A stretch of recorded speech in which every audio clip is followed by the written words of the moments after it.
سیدہ عائشہ صدیقہ کہتی ہیں زمانہ سو جاتا اور میرے رسول مصلی بچھا کے کھڑے ہو جاتے.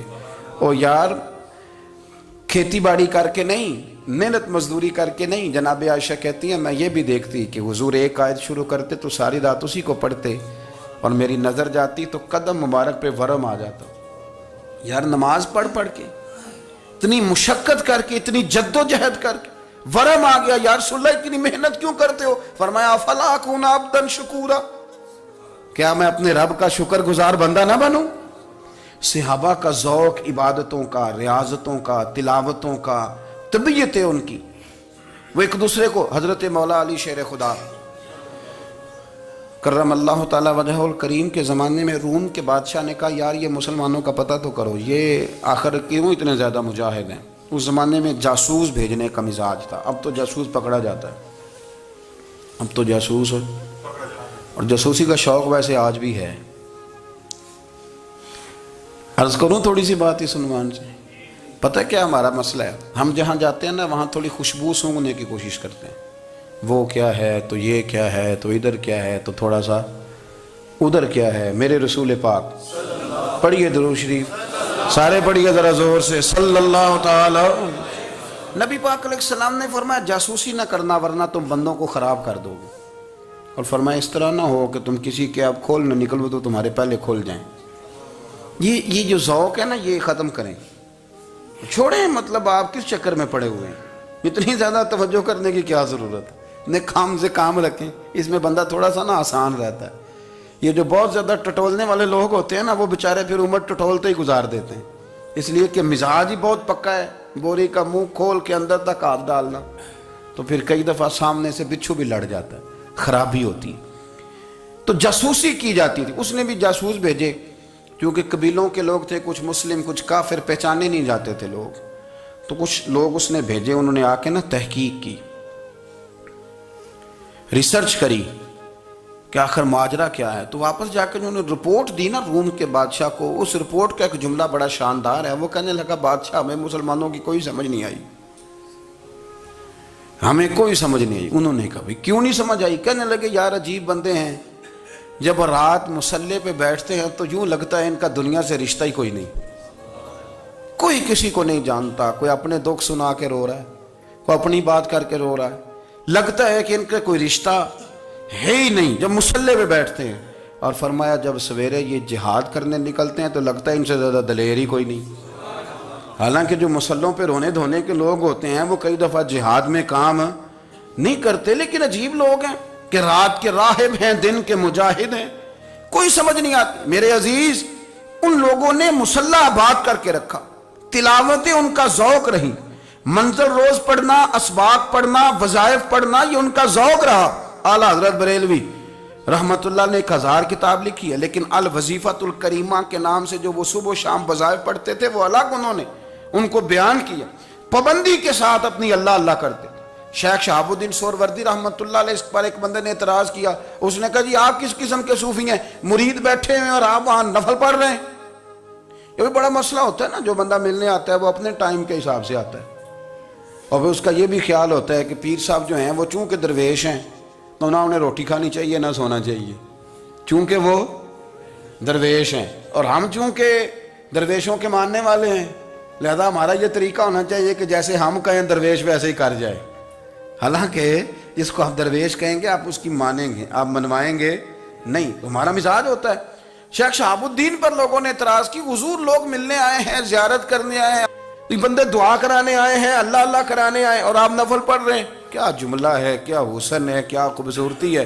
فرمانے لگے رب رسول سے مانگنے کے لیے مصلی بچھایا ہے، اگر وہاں سے مانگوں گا نہیں تو تمہیں دوں گا کیا؟ پہلے مجھے کچھ لے تو لینے دو، اگر میرے پلے کچھ ہے ہوگی تو آگے دوں گا نا. تو میں مانگنے گیا تھا کہ یا اللہ دے تیرے بندے لینے آئے دے، تو میں کچھ لوں گا تو آگے دوں گا نا. لیکن ہمارا یہ سٹیٹس، یہ مزاج، یہ شعور نہیں ہے. گپیں، کہانیاں، داستانیں، گفتگو، خطابت، واز، کیا بات.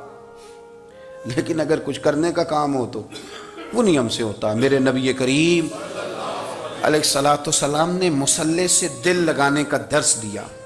حضور نے توجہ دلائی. صحابہ اس ذوق کے حامل لوگ تھے وہ کوشش کرتے تھے جناب صدیق اکبر رضی اللہ تعالیٰ عنہ کا عبادت کا مزاج ہمیشہ قائم رہا. حضرت عمر فاروق ساری رات اللہ کے حضور کھڑے رہے. حضرت عثمان غنی رضی اللہ تعالیٰ عنہ عشاء کی نماز پڑھ کے 2 رکعتوں کی نیت باندھتے تھے. 15 سپارے پہلی رکعت میں پڑھ دیتے تھے اور 15 سپارے قرآن مجید کے دوسری رکعت میں پڑھ دیتے تھے. آپ نے نا حضرت عمر فاروق کے وصال کے بعد ان کی ایک بیوہ سے نکاح کیا. حضرت عثمان غنی نے نکاح کیا. وہ خاتون آپ کے نکاح میں آئیں تو عرض کرنے لگیں امیر المومنین میرے لیے اعزاز تو بہت ہے کہ میں امیر المومنین کی بیوہ تھی تو امیر المومنین کی منکوحہ ہو گئی ہوں، لیکن حضور نہ تو میں جوان ہوں کہ میرے اندر رغبت ہوتی اور نہ میں اب اس قابل ہوں کہ کوئی خدمت کر سکوں، میرے ساتھ نکاح کی وجہ کیا بنی؟ تو عثمان غنی رو پڑے. فرمانے لگے میں نے عمر فاروق کو مسجد میں اپنے رب سے ڈرتے ہوئے دیکھا ہے، میں نے اسے روتے ہوئے دیکھا ہے، عدل کرتے دیکھا ہے، انصاف کرتے دیکھا ہے، امت کی خیر خواہی کرتے دیکھا. تمہارے ساتھ نکاح اس لیے کیا ہے کہ تم مجھے یہ بتاؤ کہ عمر فاروق گھر کے اندر اپنے رب کو کیسے راضی کرتے تھے، گھر کے اندر کیسے راضی کرتے تھے، وہ طریقے بتلاؤ، تم بتاتی جانا اور میں بھی اسی طرح گھر میں عبادت کروں. میرے رسول کریم علیہ السلام نے ارشاد فرمایا، حضور فرمانے لگے جس گھر میں اللہ کا ذکر ہوتا ہے وہ گھر زندوں کا ہے، اور جس گھر میں رب کریم کا ذکر نہیں ہوتا وہ گھر زندوں کا نہیں ہے. گھر نا ہم نا کتابوں میں پڑھتے ہیں کہ ایک بزرگ کہتے ہیں، حضرت فضیل بن عیاض کہتے ہیں کہ میں ایک گلی سے گزر رہا تھا تو گھر کے اندر کسی قاری صاحب نے قرآن کی آیت پڑھ دی ولی من خاف مقام ربہ جنتان. میں تے میرے کانوں سے ٹکرائی تو اللہ نے میری کایا ہی پلٹ دی، میں توبہ کر گیا. اب گھر کے اندر سے آواز آئے تو صحیح نہ تلاوت کی، پر اندر سے آواز آتی نہیں، یا ڈیک بجنے کی آواز آتی ہے، یا ٹی وی چلنے کی آواز آتی ہے، یا دھوم مچانے کی آواز آتی ہے. عبادت کا وہ جو خاص شوق تھا، وہ جو حسن تھا، وہ جو توانائی تھی، وہ جو بات تھی. ایک جگہ پہ ہم بیٹھے تھے تو وہاں ایک صاحب آئے اور انہوں نے آتے ہی کہا کہ مہربانی کریں ذرا مجھے مصلی دے دیں، میرے نہ کچھ نفل رہ گئے. تو میں نے وضو کر لیا تو کوئی مصلی مل جائے. مصلی انہیں دے دیا گیا، وہ مصلی لے کے چلے گئے تو پیچھے ایک صاحب نے تبصرہ کیا، کہنے نے کتنا ریاکار بندہ ہے، لوگوں کو دکھا رہا ہے کہ میں نفل پڑھتا ہوں، ہے کوئی بات کرنے والی. میں نے اسے کہا، میں نے کہا تو مہربانی کرنا اس طرح کی ریاکاری تو بھی کر، پکڑ مصلی اور جا تو بھی تھوڑی ریاکاری کر کے آ، اٹھ ذرا شکر کر کوئی یہ ریاکار بھی ملا ہے، کوئی نفل پڑھ کے ریاکاری کر رہا ہے. اللہ کا میں کہتا ہوں کو پڑھے تو صحیح نہ، یا یہ کوئی دور ہے نفل پڑھنے کا؟ اس میں تو لوگوں کا مزاج ہی نہیں، طبیعت ہی نہیں. میں نے کہا چل مہربانی کر یہ لے مصلی اور تو بھی جا تھوڑی سی یا کر یا ریاکاری کرو تو صحیح نا. مزاج ہی نہیں، ذوق.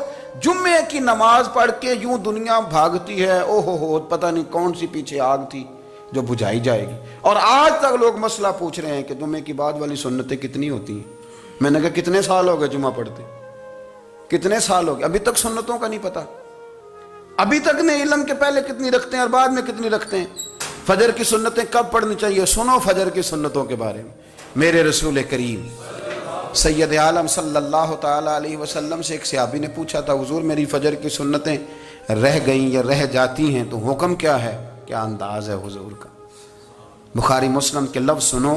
حضور سید عالم صلی اللہ علیہ وسلم فرمانے لگے، اس نے کیا پوچھا تھا، حضور جواب کیا دیتے؟ فرمایا فجر کی سنتیں کبھی نہ چھوڑنا، فجر کی پہلی 2 سنتیں کبھی نہ چھوڑنا. یا رسول اللہ صلی اللہ تعالیٰ علیہ وسلم میری رہ گئی ہیں، رہ جاتی ہیں. فرمایا فجر کی 2 سنتیں نہ چھوڑنا. فرمایا فجر کی پہلی 2 سنتیں مجھے دنیا اور دنیا کے اندر جو کچھ ہے وہ سب سے زیادہ پیاری ہے. فجر کی 2 سنتیں دنیا اور دنیا میں جو کچھ ہے مجھے وہ سب سے زیادہ پیاری ہیں. اس لیے فجر کی سنتیں نہ چھوڑنا. اپنا ذوق، اپنی طبیعت، ہم نے نا ذوق غلط بنا لیا ہے. اگر 20 بندے کہہ بھی دیں گے تو نے بڑی شاندار تلاوت کیا تو کیا اس سے بنے گا؟ 100 بندہ کہہ بھی دے تیری کیا بات ہے، کیا بات ہے نعت خاں کی، کیا بات ہے علامہ صاحب کی، پیر صاحب کی، پیر مہر علی شاہ صاحب رحمت اللہ علیہ. آپ تشریف فرما تھے تو آپ کے ایک ہی بیٹے بابو جی جن کو کہا جاتا ہے، جس دن صاحبزادے پیدا ہوئے تو خادم نہ وہاں سے نکلا. ان لوگوں کے شوق اور طرح کے تھے نا تو ان کی توجہ بھی اپنے شوق کی طرف رہتی. تو خادم نکلا اندر سے، پیر صاحب مبارک ہو، پیر صاحب مبارک ہو، پیر صاحب مبارک ہو، پیر صاحب مبارک ہو. شور کر رہا ہے. تو پیر صاحب کو وجد ہو گیا، اللہ اکبر اللہ اکبر اللہ، او کیا ہوا، کس بات کی مبارک دے رہے ہو؟ عرض کی حضور اللہ نے بیٹا دیے۔ تو آپ فرمانے لگے اچھا حضور آپ کیا ہوا، آپ تو پریشان ہو گئے۔ فرمانے لگے جب تو نے 3 دفعہ کہا نا مہر علی کو مبارک ہو، تو میں سمجھا تھا شاید تجھے کسی نے بتا دیا ہے کہ مہر علی سے اللہ راضی ہو گیا۔